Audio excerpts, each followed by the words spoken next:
wonderful turnout. Before we start the program, I'd just like to acknowledge that we are on the traditional and unceded territory of the Mi'kmaq people. And that means that we're all bound by the treaties of peace and friendship. And for those of us who are not Mi'kmaq, that imposes a responsibility to care for all our relations, to care for the land and the animals and the water. And there's a phrase that Elder Albert Marshall uses that has really stayed with me. And he says, nature has rights, humans have responsibilities. So thrilled that you're all here.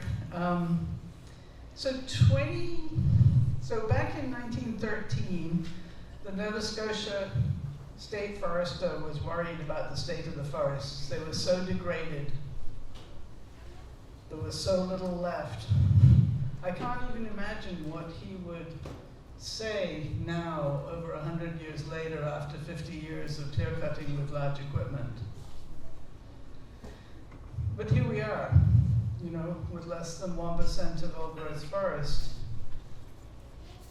And we have to work with what we have. So we need to protect the best of what's left. But nobody is saying that's protecting all of the forests. So then there's the question of how are we going to treat the rest of the forests, both on Crown land and on private land. And that's really what this panel is about, is not just to talk about protecting the areas like the Chain Lakes and Gully Lake in Kings County and in Eels Brook and Goldsmith Lake Wilderness areas in Annapolis County and many others around the province. I doubt there's many people in this room who would argue that we shouldn't protect 20% of the province as the government has committed to do and so far entirely failed to do. But that's not what we're going to talk about tonight. We're going to talk about how we sustainably use and relate to the forest that isn't set aside for permanent protection. And I think it's a really important place. You know, the focus on resource extraction tends to corner the argument by saying, well, this is the only way that you make money, is to mine or to log. And that's not true. You know, it's not true. There are other ways to relate with the forests, and there can be forms of forestry and forms of logging that don't damage and destroy, but can be a part of restoration. So I'm really looking forward to hearing from people, and what we're going to do is hear from each of the panelists and then have a little panel discussion and then be open to questions from all of you. And if anybody goes on too long, I'm going to whack my watch on the table. But I think that's enough from me, and I'm just looking forward. We're going to start with Glenn Rossi. So, welcome, Glenn. He is the 2025 Western Woodland Owner of the Year Award from Nova Scotia's DNR, and recognized for exceptional management of 250 acres of woodland. And I'm going to let him tell you a whole lot more about that. Thanks.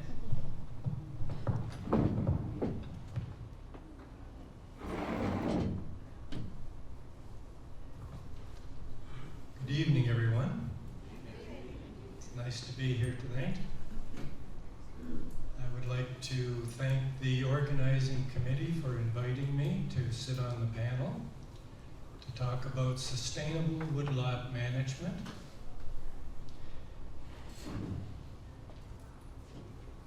If I could have the first slide, please. Thanks. I have a property in Scotts Bay, 55 acres. And we did a harvest on it last year. And I would like to tell you a little bit about how we did that and what we achieved. We'll just go back to the first slide, please.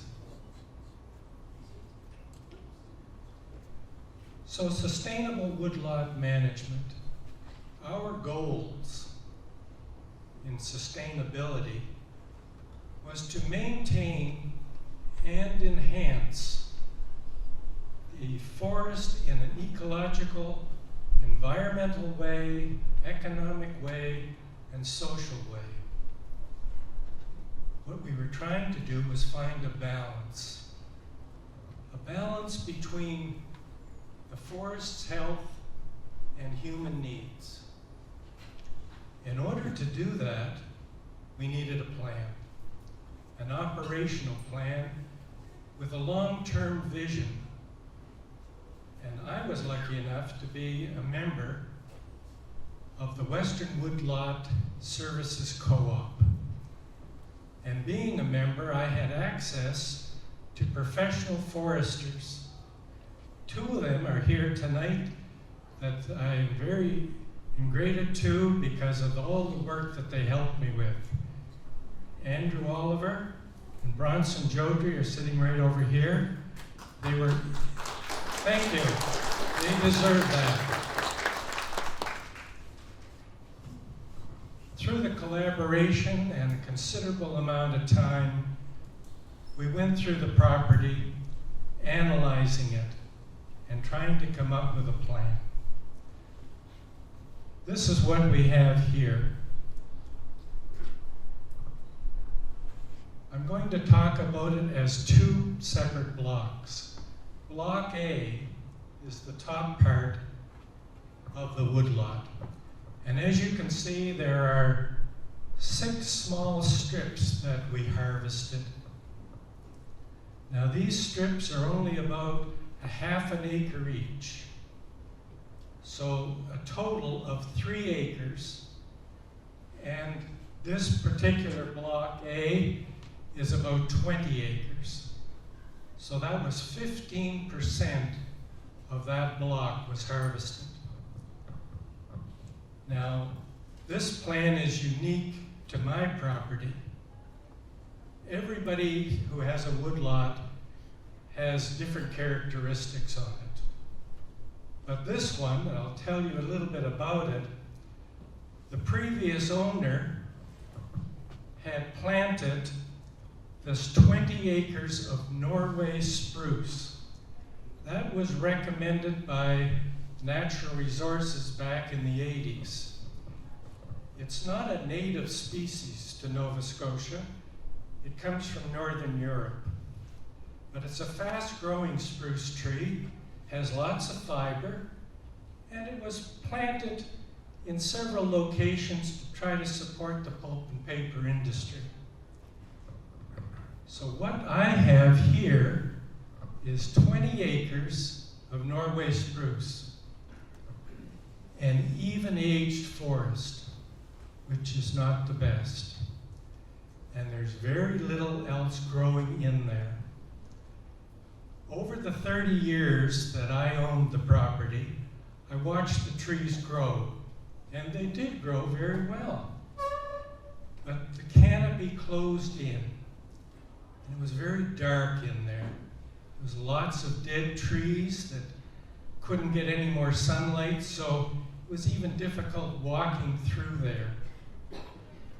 So our goal on this was to open it up a little bit and plant a diversity of trees, but only in a small section of it, so 15%.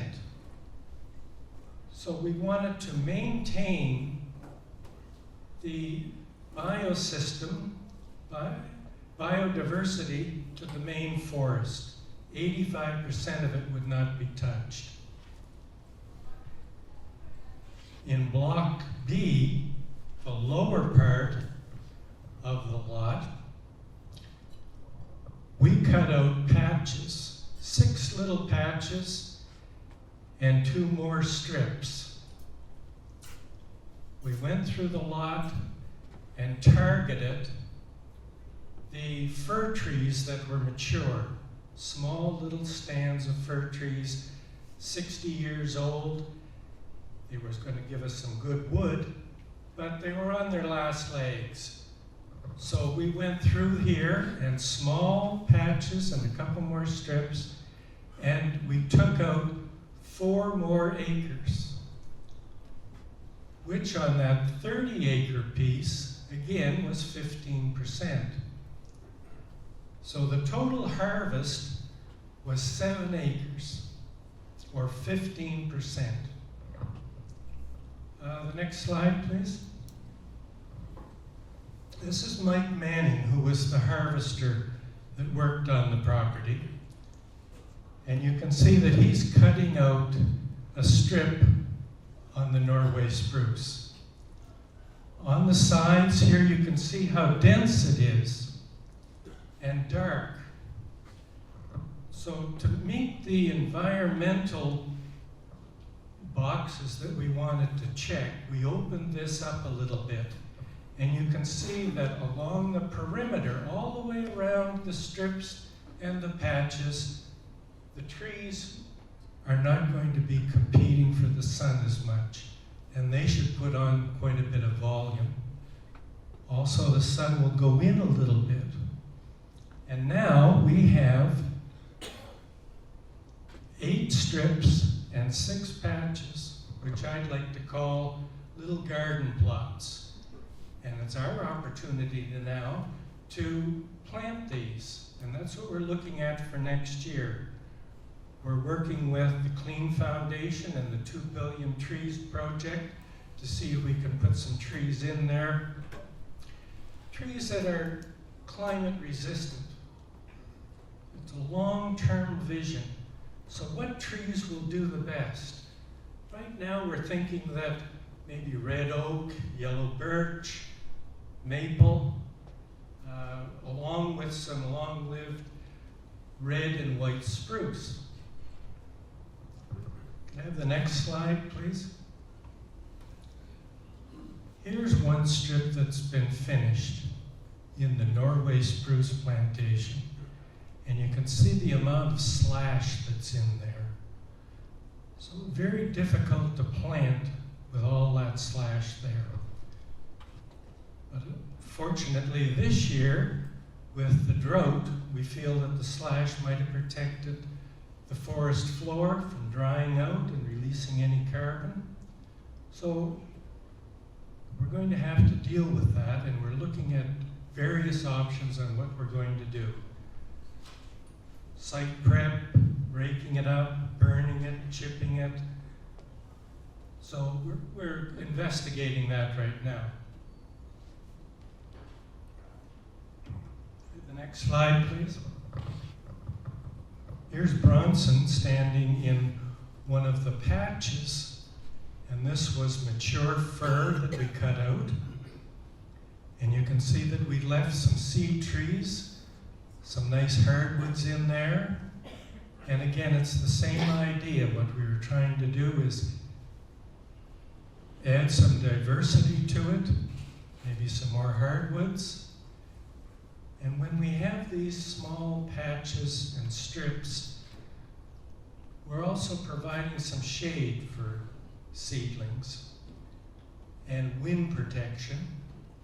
And when we have a little shelter wood like this, it's also good for fires, fire mitigation, and it opens it up to wildlife.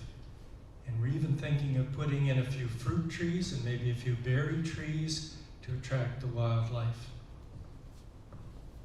Next slide, please. This is a forwarding trail.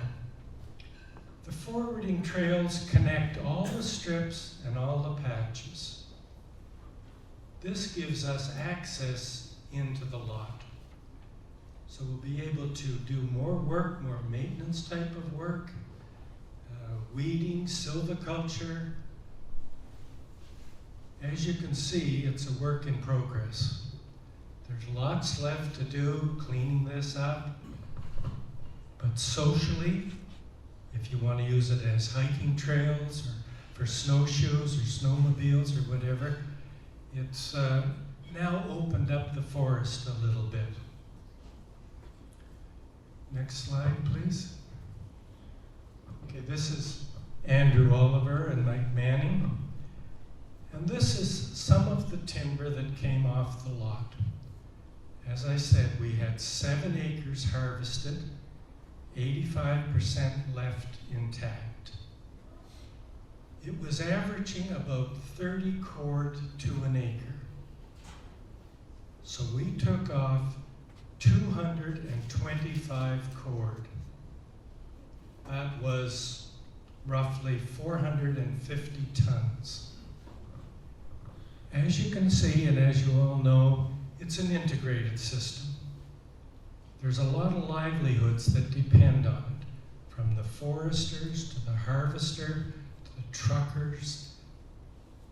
Our product went to several mills, and so that type of integration is important for jobs in Nova Scotia.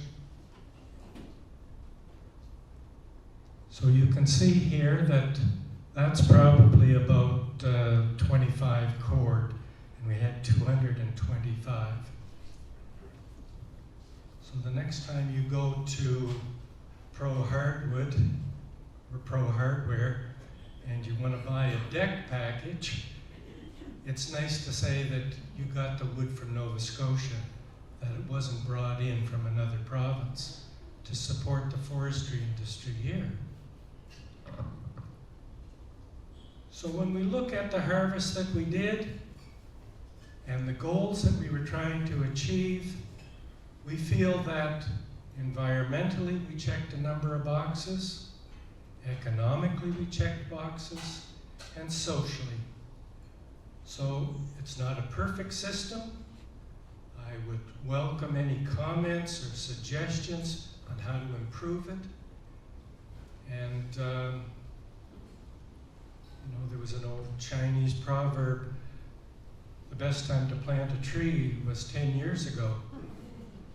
The second best time to plant a tree is now. Thank you very much, and we'll pass it on to the next one.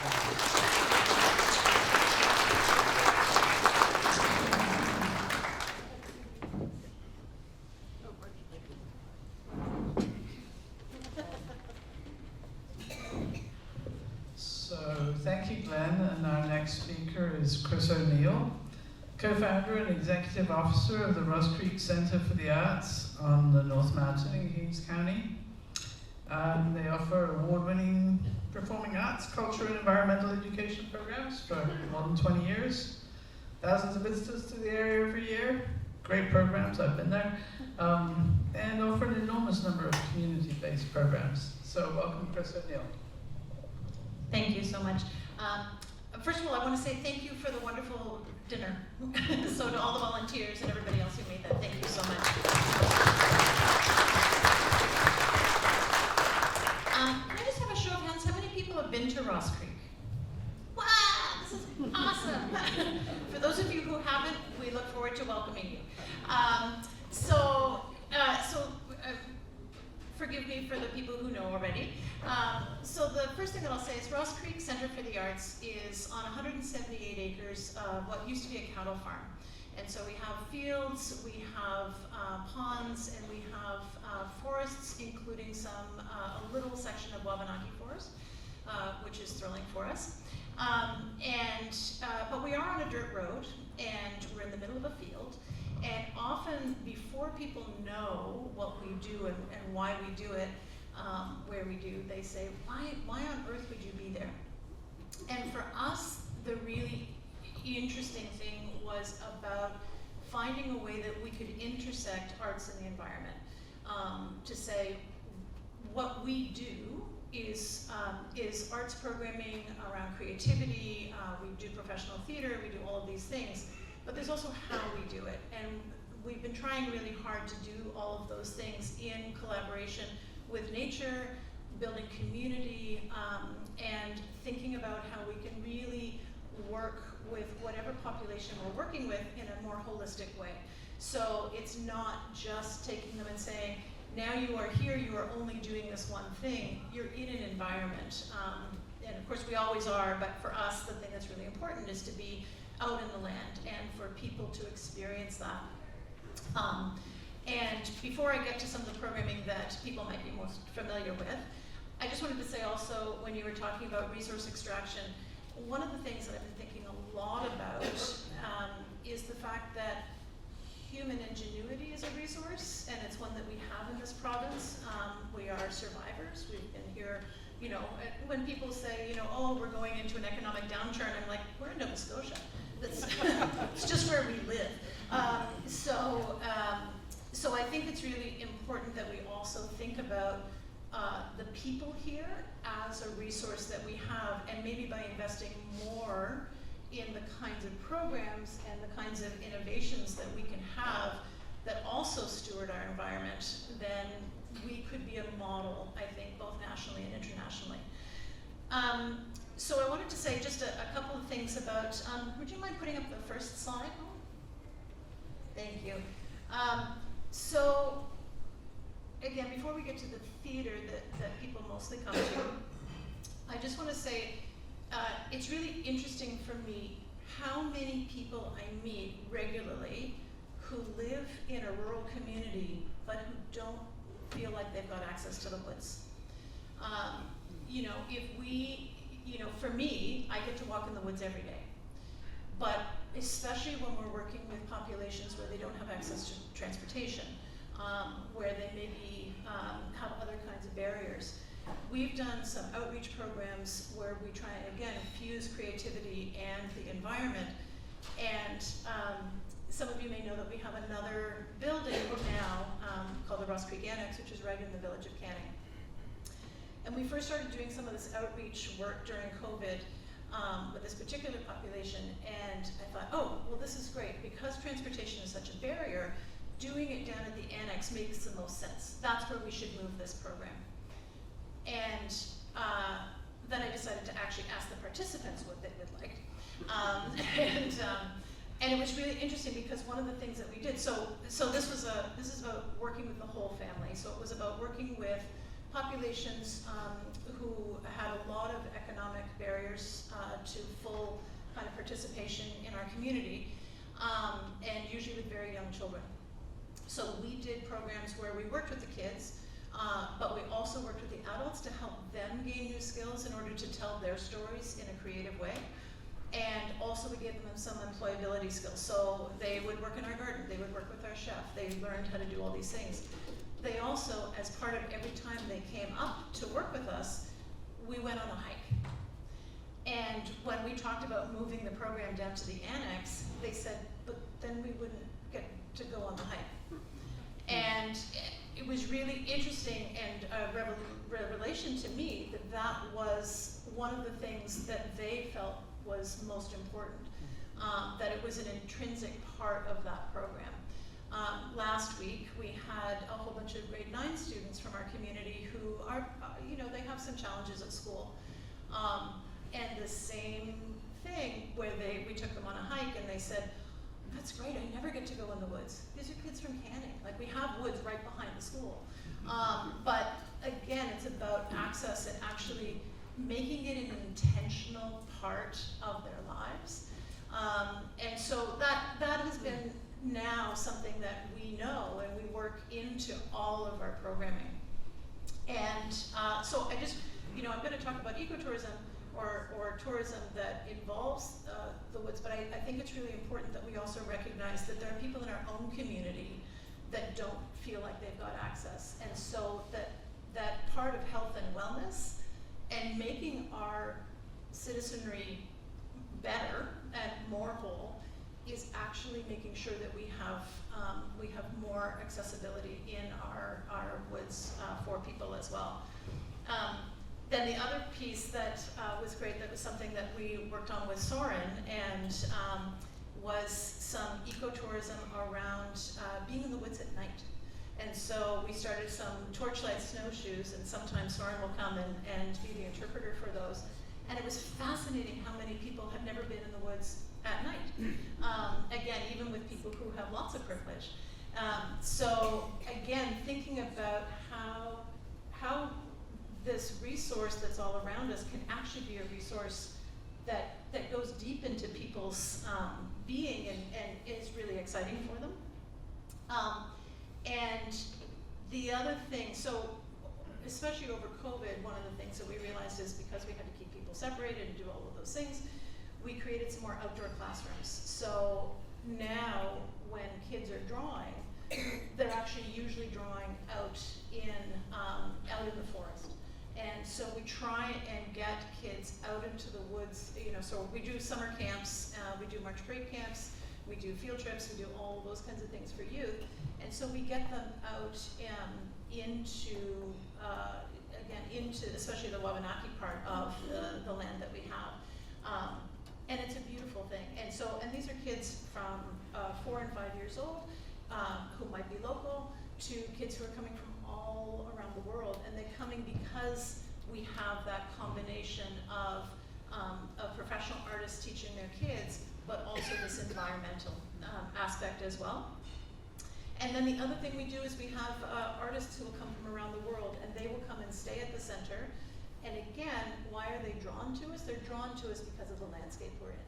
So they love the idea of being in rural Nova Scotia, but especially because they can walk out of their cabin or the farmhouse that we have there, and they can go for a hike in the woods. And so we've got about 5 kilometers now, I think, of trails that goes through the woods that anybody is welcome to use.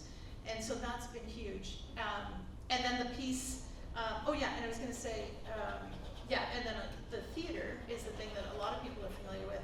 And so we started almost 35 years ago, next year is our anniversary, being a touring theater. So we used to tour from one end of Canada to the other. And so that was great, and we loved doing that, and it gave me a really strong sense of what this country is. But when we started the center, we felt like we were touring to places where they knew us better than we were known in our own hometown. And so we really wanted people to have the opportunity to see us at home, but also to then use our community as a draw and to use the work that we were doing on the land as a draw. So we started doing this large-scale outdoor theater. Oh, I'm sorry, I should, yeah, there we go. Thank you, Alan, you know better than I do. And so here's an example of when we did Our Town very early on, and instead of doing it, some people may know the play, instead of doing it on ladders, we actually had the actors in tree houses, which was so magical to be in with that backdrop. And we have people who come again from all over the world, across the province for sure, across Canada, but also all over the world, to come and see the theater that we do, in part because they want to be in this environment. So it's been, and can you go to the last one too? And so it's been just this revelation to us, and it's really tough to work with nature. It's I'm you know, somebody who was trained and worked for years in indoor theaters, and now I'm completely addicted to being outside. It is more challenging, for sure, especially because of climate change. That's been very, very difficult over the last few years. We have one main stage show that happens at 6 o'clock, and then we have another one that's around the fire. Well, this year it was not around a fire, but that's okay. We have a fake one that works okay. But again, it's that sense of not only as humans do we need stories and do we need to gather, but it's about gathering in a place that's actually meaningful to us all as well, which I think is really beautiful. And when you talk about economic development, by having the land the way that we do, by using the land the way that we would do, and being careful and trying to be good stewards of it, you know, we've created 8 year-round full-time salary positions in this rural community, and in the summertime we have over 30 seasonal workers. And so that's about arts, it's about environment, but it's also about tourism, and it's about the potential that we have as people in our community to be creative about the way that we use our land.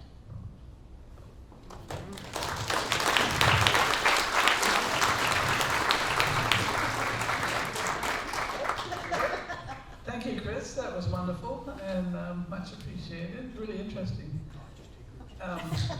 You're gonna take mine?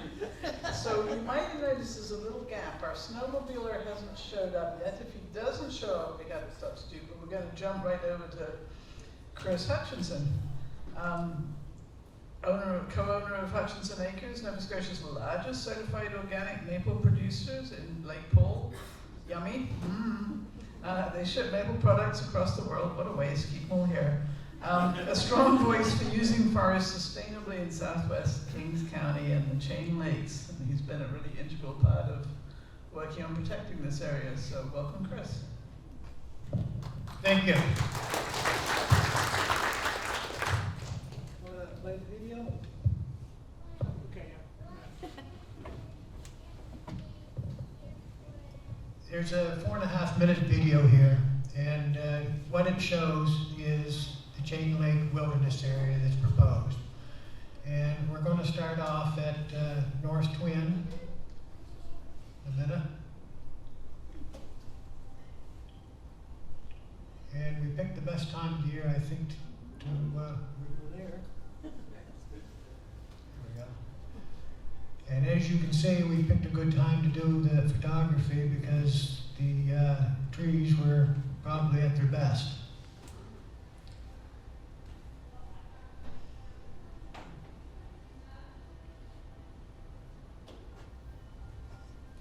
One thing you'll notice is around some of these lakes how red the reds are in the maples. It was the one place close to the lakes that still had some water and some moisture in the land. So it shows you the different reactions to the maple trees.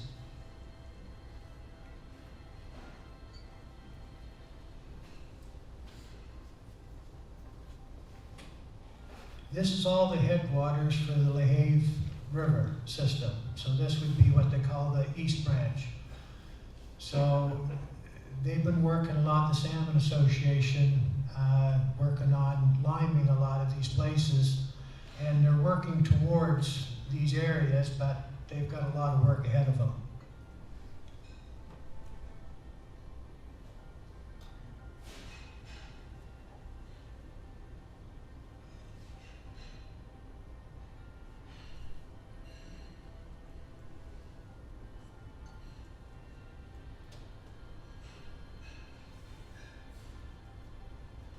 A lot of wetlands in here.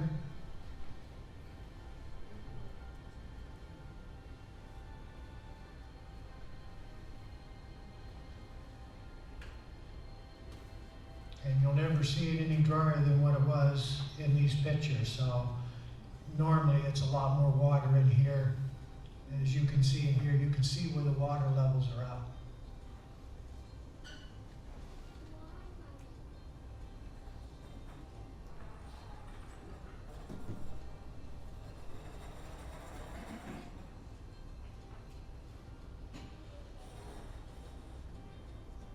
Now my sugar bush is just at the bottom end of Nimson Page Lake. That's where it starts.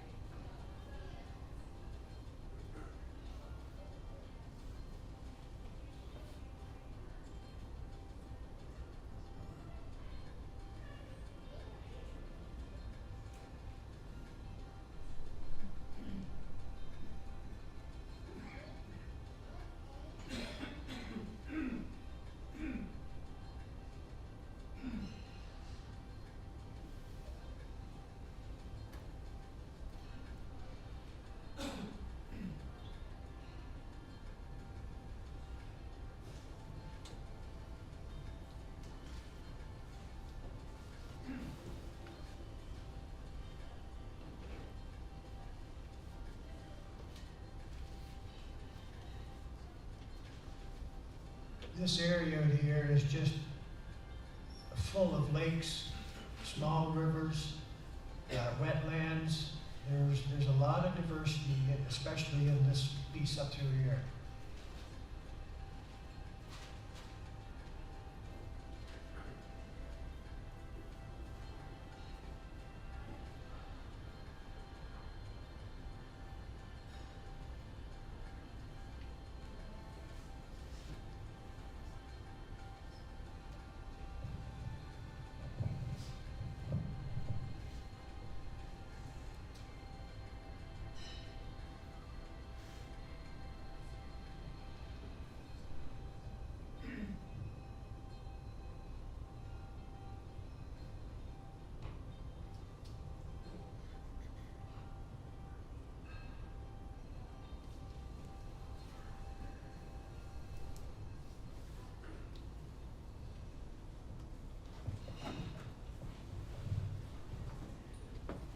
So this is what you saw is what's at stake.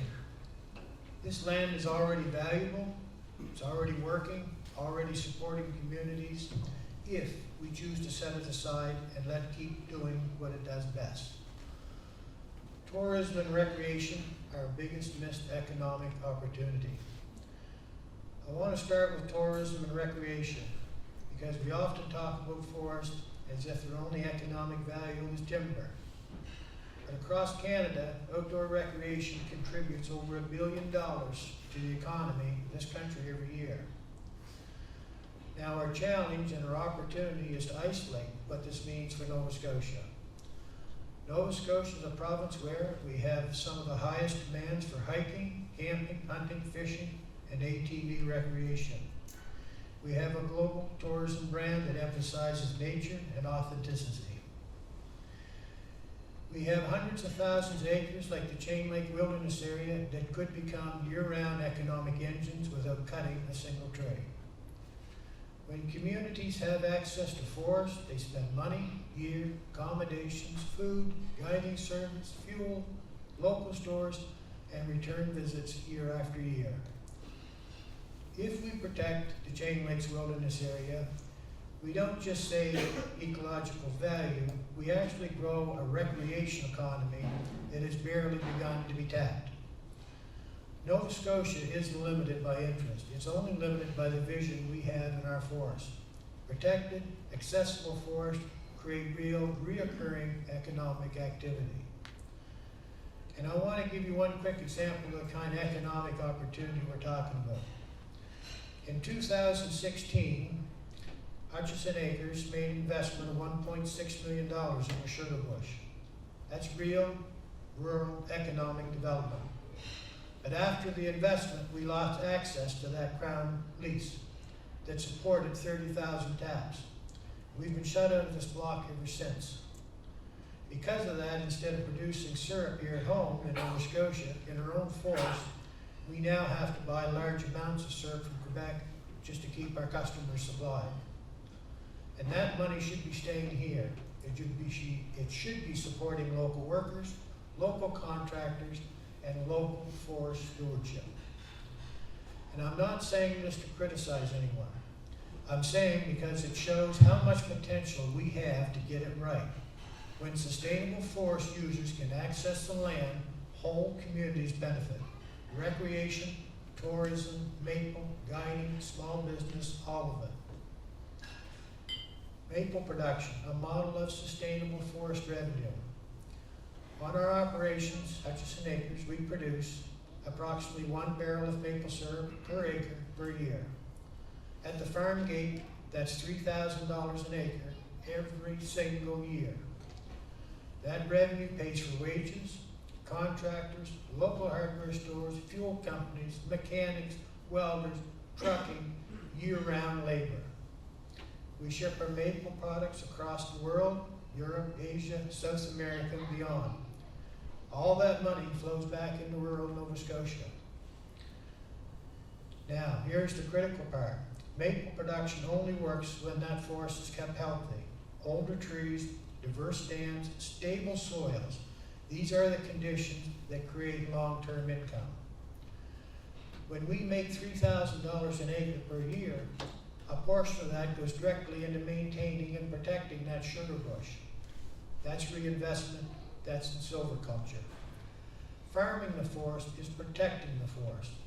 Our future is in those trees standing, not in a truck headed to the mill. A decline of traditional forestry, the numbers tell the story. We need to be honest about where the traditional forestry is right now. In the year 2000, there was roughly 2,000 people working directly in the forestry of Nova Scotia. And these are federal stats, by the way. 2 years ago, the most recent numbers available, there was only 600 people working directly in the forest in this province. That shows you how much of a decline there's been in our production. So when we used to go in years ago and cut wood, you were looking to get 3 to 5 logs out of a tree. If it wasn't, you didn't bother with it. Now we're cutting trees with 1 and 2 logs in And it's not because people don't want the jobs, it's because the equipment in the mills today are so efficient that there isn't enough left timber to keep them all supplied full time. Now let's compare the economics. If you take 1 acre of forest, cut down every single tree and send it to the mill, you will not average $2,500 an acre. After the expenses, $25 to $30 a ton to get it out roadside, $3 to $4 per mile to haul it to a mill, there's no money left to reinvest in the forest. That's how we end up with 50 to 60,000 stems to the acre. That's what a block that's clear cut looks like after it grows back up. Trees are competing in depleted soils. Weak trees are dying, stronger ones are damaged. Forests are set back decades. If you planted a garden and you never thinned it or weeded it, you couldn't expect much of a harvest out of it. But that's how we're managing our forest land, when we don't look after it, when we don't silviculture, we don't thin, we don't look after the species that are in there. We used to have a lot of diversity in our woods. Now if you find a black elm growing, it's like winning the lottery. You don't see ironwood growing in our forest. Very little larch. Hemlock is on a serious decline. So we are losing our species. Private landowners carrying the mill economy. We should acknowledge something else. Private woodlot owners in this province are carrying the forest industry. Private woodlot owners account for approximately 4 million hectares in this province. Crown land accounts for 1.5 million hectares in this province. They supply the bulk of the timber going to the mills. They are the ones investing the time, the money, and the long-term responsibility into the woods. They're the ones whose choices shape the future of Nova Scotia's forest landscape. If we support them with protected areas, with recreational revenue, and sustainable harvest models, we support the rural community as a whole. The Chain Lake Wilderness Area is not just a beautiful place, it's an opportunity for Nova Scotia to change its direction. It represents year-round recreational revenue, sustainable harvest, income like maple production, global market potential, healthy soils and biodiversity, jobs that don't disappear with the next economic downturn, the forest that can be passed on, not temporarily extracted. If we set the Chain Lakes Wilderness Area aside now, we secure a long-term value of ecological, economic, and community-based instead of chasing short-term gains that don't come close to a forest's true worth. The smartest investment we can make in Nova Scotia is a forest that pays us back every single year by staying alive. A final thought before I close. Over the past few months, I've asked a lot of people a simple question. Who would make better stewards of this land, our provincial government or the Mi'kmaq? I'm not sure you'll be surprised by this or shocked, but everyone said the Mi'kmaq would make better stewards of our property. That doesn't say very much for the way it's being run. And I'm sure, and this is why the Chain Lakes matters. A wilderness designation is the closest our government can get to the kind of stewardship that we need. So if you want to see this land protected, please reach out to the Premier, Tim Houston, or the Minister, Tory Rushton. Those are the two people that will hold the decision of what happens with these wilderness areas that we like to have set aside. So, in closing, I just want to say that there's a few things up here, if you want to take a look at it any time. The first one, the furthest to my right, is all of the species at risk that have been identified in this Chain Lake Wilderness Area. So each one of those dots represents either a tree or a species that's at risk that's been identified. So they've been identified, a GPS reading is taken, and as you can see in there, there is a lot going on in those woods. These are woods that really need to be looked after properly. The second here is a map that shows all the crown land in that area. There's not much wooded land left in Kings County. As you know, most of it is farmland here. This is the last area really of any size left in the county. So there's not much left for us really to save except for this block. The third item is every once in a while, one of our old trees will fall down from old age. And this is a maple tree. It's 300 years old. It fell down in August. So I cut a disc off of it. And you notice how brown it is in the center. In 1929, we had a worse season, a fire season, than we had this year. In 1929, that whole area that you see out here was burned in what they call the Hastings Fire. That tree was 200 years old when it burned in that fire. That fire burned through August until the rains come in the fall. That tree survived that fire, and you can see all the cracks inside of it in the wood. That tree started growing for the last 100 years, and you take a look at the growth rings, how big and fat each one of those are. That tree survived a fire like that and grew.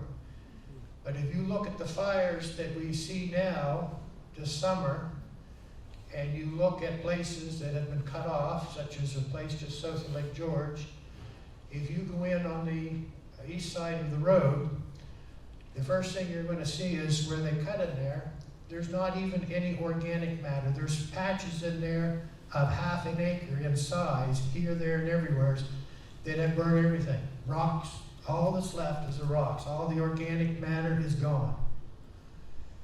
And across the road on the other side, there's a property owned by a friend of mine. It's about 60 acres, and it has been cut for a very long time. The fire swept through there, no damage. Those trees are going to take off and grow next year, and what little bit of damage was done is going to be to the younger trees. Those old trees handle fire very well. So our fire season is going to get longer and longer the more and more that we cut these woods down, because this is what causes fires. Hardwood forests don't burn. After we were having fires and everything that was going on with the drought, I started talking to some people in Quebec, and I was asking their advice. And one fellow described it to me like this. He said, sugar bushes don't catch fire. Maple trees don't catch fire. He said, if we had a fire come to a sugar bush, it would go into the sugar bush and it would die out. And basically just go along the floor until it went through the block. So he says, we don't really have a problem with fire in mature forest. So these things all kind of work against you. When you cut too hard, when you take too much, and you don't put enough back into silviculture, you're not going to end up with something you want to see. And that's what a lot of people are seeing now. When they go out, they're not hiding that strip along the road, to stop you from looking in there, but all you do is walk in there 1,000 feet and you can see that it looks much different. Anyway.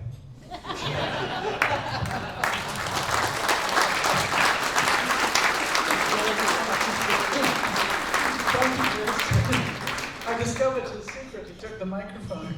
And I didn't have my shepherd's crook. Thank you, Chris. Well, our snowmobile didn't show up, but I'm going to welcome Robert Brighton up to stage here. He's on the board of Ducks Unlimited and wears various other fishing and angling hats, I believe. And he's going to just speak to us briefly, right? What's that? You're going to speak to us briefly, right? Oh, it's going to be very brief. Hi, everybody. Glad to see everybody show up tonight, and it's great to have a good meal and get together and talk. And I don't know about anybody else, but I learned a lot here tonight from all of you on the panel. Right down to the maple tree and surviving the fire. I wouldn't have known that, Chris. and all over Ross Creek. And anyway, been a great panel tonight, folks, and they've done a wonderful job here. I sat as an advisor on the Ducks Unlimited Council. I also sat on the Atlantic Anglers and Hunters for Nova Scotia, and I sat on there as a director for Ducks Unlimited. So I didn't come with a presentation tonight because I didn't plan on speaking, but probably better fielded at answering questions from the floor when we get to that point, or if you get to that point. But one thing I will say, I spent a long time in a career working for the government, 31 years while farming full-time at home. We also run, with the farm, we run a full-time pheasant preserve, and we do a lot of pheasant hunting, train a lot of youth in gun handling, and one of the things that I've learned over the years is, you know, there's so much more that the forest can be used for. We've had people call us clear from the southern states to come up and do some hunts here. We've had the luxury of ATVing all over this beautiful province. And this summer again, my wife and I, we joined like 7 or 8 other couples. We went to Newfoundland, and we did a wonderful tour across Newfoundland again on the side-by-sides and ATVs. And when you pull into a spot like Corner Brook in Newfoundland, and the signs welcome ATVers, and everything that you can bring to their economy, it says, please drive the 11 kilometers into our downtown core with your ATV and come shop in our centers. You know, it's a wonderful thing to see what else we can do with our landscape. We've also traveled through New Brunswick on ATV routes, on old logging roads that were once done by Irving and maintained for the snowmobile club that we're missing here tonight. But we've traveled all across New Brunswick on ATV, Nova Scotia on ATV, Newfoundland on ATVs, and everywhere we go, we get the same thing, that the tourism and wetlands and the whole economic thing can all work together. We don't need to be just one industry, one thing, but all groups can benefit from a proposed wilderness area or land set aside. But anyway, I think the biggest thing is that we all come together because we're all here for one thing, and we're not going to be here forever. So I think the opening statement you said about taking care of the land, that we have a duty to take care of it, I think is for real. Anyway, I'm going to leave that, and like I say, if there's a question period and people would like to talk more about Ducks Unlimited, what we represent, the wetlands that we've all tried to protect. I don't know whether anybody's been into Myers Marsh in Kentville and seen how much use that wetland project there that we did in the town of Kentville. But I used to work in Kentville, and I'd go down and sit at a picnic table and eat my lunch at Myers Marsh and just count for the council the amount of people that walked Miners Marsh and the wetlands that we had there.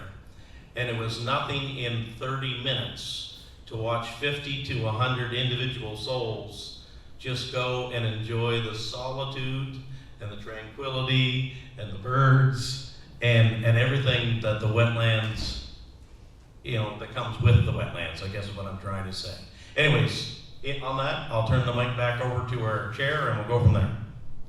And I just wanted to say very quickly that Ross Creek has some Ducks Unlimited ponds. Very and nice. It's awesome. Thank you very much, Robert.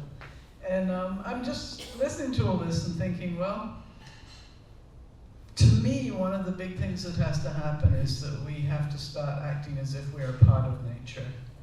We're not separate from nature. Our health depends on nature. Our economic health depends on healthy nature.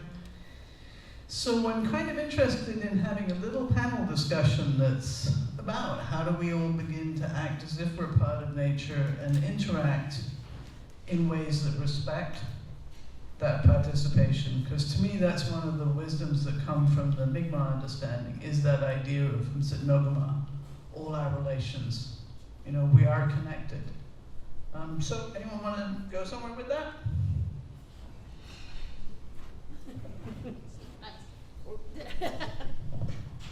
I mean, for me, it's making sure that it's accessible, but also, you know, for us, making sure the kids have access to it from the very beginning, and making sure that they're out there and that we design programs and all those kinds of things, but just play in the woods so that they understand that smell that you smell when you're going through, and it's the softwoods, and it's the most beautiful thing in the world, and they get to experience that. So I think that for me, that's one of the main reasons that we're up there. But then also seeing the adults reconnect is such a beautiful thing as well. We'll just pass that one around. If you don't have anything to say, I'm gonna get questions. We'll go for questions. Well, anyone got questions? Chris said something very interesting, and he said it very quickly. That you lost access to the land. Yes. You need it to run your business. That's correct. Could you tell us how and why you lost that access? We didn't lose it. We had an argument right from the very beginning. They wanted to split up the block that I had. This DNR. So in order to do this, we ended up getting a fellow by the name of Lloyd Hines. Lloyd Hines was the minister at the time, and we knew that we had to renegotiate this lease because the lease just doesn't work if you're a maple producer. It's just not fit for us. And so anyway, they give us a timber contract that was good for 1 year. And I said, I don't want a timber contract. I don't want to cut the trees. I want to produce maple out of them. So the argument was at the time that we're just going to leave this and we'll work on getting the lease, and that timber contract will allow you to get started. So I did. I went and made my investment. And then after a year came and went, there was no lease, nothing had ever been done. We couldn't get them to sit down and negotiate with us. So we ended up not having that timber contract. That timber contract is where I put all my pumping stations and all my generators to run that block. So we ended up having to take them off because we didn't have access to the timber contract anymore. And now I've got a lease on that part of the operation that's isolated. And I've got an evaporator building that's half a mile away. I've got no way to go across Crown land. They won't give me access to it. I'll have to ask them that. They don't tell you why. They just deny. They don't answer your questions. That's how it works. We've got somebody from that government sitting here tonight. Perhaps he can tell us. I don't think he's going to tell us, but we'll ask him. So I will just, for a point of clarification, it was mentioned earlier, Chris, to contact Premier or the Minister. Just a point of clarification, the Minister of Natural Resources now is Kim Maslin. Okay. Not Tory Rush. Sorry about that. No, just want to make sure people, Yeah. I encourage you to reach out to the Minister, but want to make sure it's Kim Maslin. That's right. I forgot, and she had just she just gotten in there. Eliza. Sir, before we move on, we just have a comment from someone on our live. Okay. They said we have an issue with over-harvesting with mechanized harvesting, allowing mills to get away with paying a pittance for saw logs. Also, the government is interfering with market values by allowing crown harvesting at undisclosed stumpage prices. I was just wondering if you have any thoughts on that. Did people hear that? No. I think I'm not going to try and repeat that. So I think we're going to give you a lyric. Yeah, there was a lot there. I was thinking I could, but. We just have a question from an audience member on our live. Well, more a statement.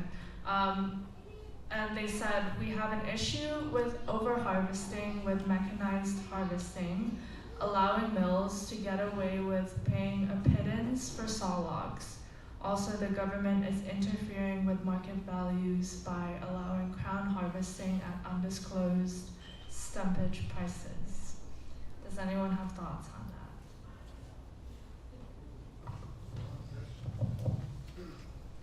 that? I think the best way you can answer that is the stumpage rates, you're right. The stumpage rates are not published, and they're not published for a reason. And they're probably a lot lower than what we would like to see them. And that's been a subject of the softwood lumber fight that's been going on for quite a number of years. Northern Pulp is a good example. They got a rate apparently that was better than anybody else's. And now I believe that's being auctioned off this week, if I'm right. Was it this week they auctioned off? Did we ever find out who got it? I think it starts tomorrow. Starts tomorrow. So it'd be interesting to see what happens to that 400 and some odd thousand acres that are going to be floating around. Because as you know, they want to come and open up Bowater, and the reason they want to come and get the old plant going down there is because of their access to Crown Lake Wilderness area and the old Bowater lands, which is really the two places left that there's much good left on this end of the province. So that's what's going on. They really don't want to do it. I think you spend too much time in the woods, Chris. The Bowater mill, I mean, the attempt to put in a mill in Liverpool, I think, is not. Well, they are talking about it. That's that they were. Oh, we're back to it? I believe, yes. Anyway, this is probably not quite the topic of this gathering, so I'm just going to slide us sideways. We have a question over there. If you keep it short, I'll repeat it for you.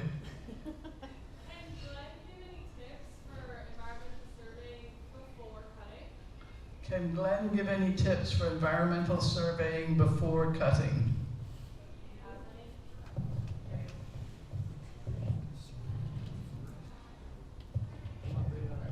Andrew, do you want to handle that one? That's, Okay. yeah, I think you'd be more familiar with that.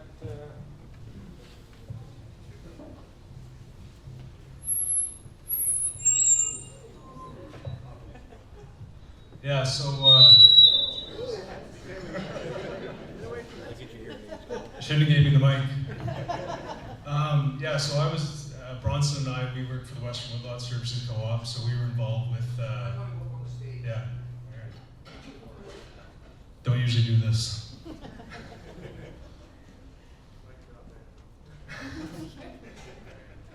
Am I safe here? All right. Yeah. So I'm Andrew Oliver. I work with Western Woodlot Services Co-op, so we do forest management planning for private woodland owners here in Western Nova Scotia. My colleague Bronson's here tonight as well. And I guess Glenn talked a little bit about the operational plan, but one thing we do prior to doing any work really is we get a really good sense of the landowner's objectives and kind of figure out what they want to do with their property and what they're looking to achieve. And once we get an idea of that, then we kind of put a plan into action. So sort of the basis of that is having a management plan in place and then going out and doing sort of a forest inventory of the area you're going to be working in. So that could be doing a cruise for, for how much products are there or wood volume is there, but also looking at the condition of the woodlot, different species that are there, maybe what it's capable of growing, not just what's there today, but maybe what it could support, and then also looking at like biodiversity features, observing things like just birds and sensitive areas, riparian areas, all those kind of things. So it kind of starts out, the process really starts out with spending a lot of time on the site, gathering information. I'm a forester, so my training is specific to a certain scope of activities. There are other professionals that we consult with, like who are more, their training is in biologists or in conservation, groups like the Mersey Tobiatic Research Institute. They spent some time on Glenn's Woodlot installing some audio recording devices to monitor bird activity. So I think I've provided a little bit of information to answer your question there, but I guess before we kind of make those maps and go out and cut some trees down, there's a lot of pre-planning that goes into place, and it's really different for every property and every individual that we work with based on their objectives. All good?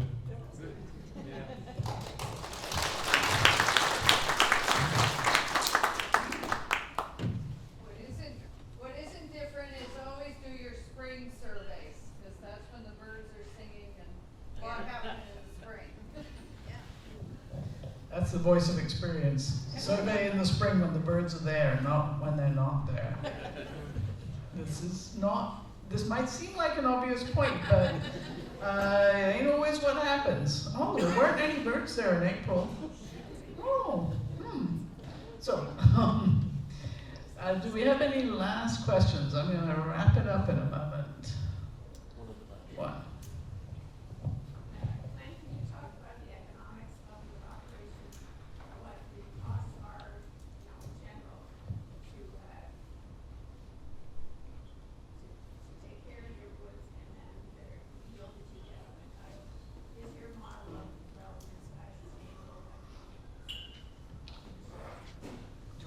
Do you want to repeat that a little bit and also keep it fairly Just on the economics of it, and would you be interested in how much a woodlot owner would make on it? No, not specifically, but the cost, whether your cost, how you're covering your cost when you sell your wood, how does that cover your cost? It doesn't quite cover the cost. I'm not saying in 1 year you can do a lot of planting, but over time, how sustainable is that model? It's a long-term investment. In order to do a harvest on a property, you have to have access. And I have a road that I've put in over the years in phases. It cost a lot of money to put a road in particular sites. I didn't have a lot of rock on that site, so I had to haul it in. And for the kilometer of road that I put in, I've had 377 truckloads now. And when you do a harvest, you have to have solid enough road that those logging trucks, they're carrying 30 tons. So you can't have too many dips, and they need turnarounds. So you have to get a turnaround put in. I had to put 2 in this year and widen the front of the lot. The turnarounds have to be 90 feet. And they're usually done on the driver's side so that they can back up into it and they can see where they're going. So, and you have to have a flat area where they can load. So there's a lot of cost involved with that. The mill rates change from mill to mill. It depends on what they're looking for. I have the 20 acres of Norway spruce. There's not a big demand for Norway spruce. And a lot of mills don't even want Norway spruce logs. So I was trying to get the harvest done on the property with, you know, the Norway spruce is about 40 years old now. And the process we were looking at is trying to have a rotational harvest being done. So we'll cut out, like I said, 3 acres this time and plant it. And then down the road, 10 or 15 years or whatever, if somebody else wants to take out another 15 or 20%, they can do that and replant. So the economics of it, I don't think I totally answered your question, but I'd like to refer to Andrew again because he did all the marketing for me. He's familiar with what happens at the mill level, with the landowner level, etc. Would you like to pick up on that, Andrew, again? Glenn, I'm afraid we don't have time to No? go into doing that now, but perhaps you can follow that question directly afterwards. Yeah. It is time for, it's almost 8 o'clock, it is time for us to wrap up. So before I get into thanking people, I just want to say that, you know, one of the things that really stands out to me is that we have two different directions to go. One is sustainable use of the forest, whether it's maple syrup, whether it's careful harvesting. But the other is how much economic benefit there is in protected areas. You know, and that they offer, especially if there's ways that people can access them. And I know I've been working to protect an area that's 15 minutes drive outside of Bridgetown, and it's got stands of old growth forest. It's already much loved by people hiking and coming in and walking their dogs and going into the woods. These are areas that we need to protect, and this province has a commitment to protect 20% by 2030, and it has an interim target to protect 15% by the end of next year. And if we don't protect it by then, we have to give the federal government back millions of dollars. So, we need to do that, and to do it, we need to protect 68 square kilometers. And Chain Lakes Wilderness will be a good start, somewhere in the 10 to 11 square kilometers. Goldsmith Lake, 4 square kilometers. Ingram River Wilderness, somewhere in the 10 to 11 square kilometers. It's time to ask your government to get on with it. Here, here.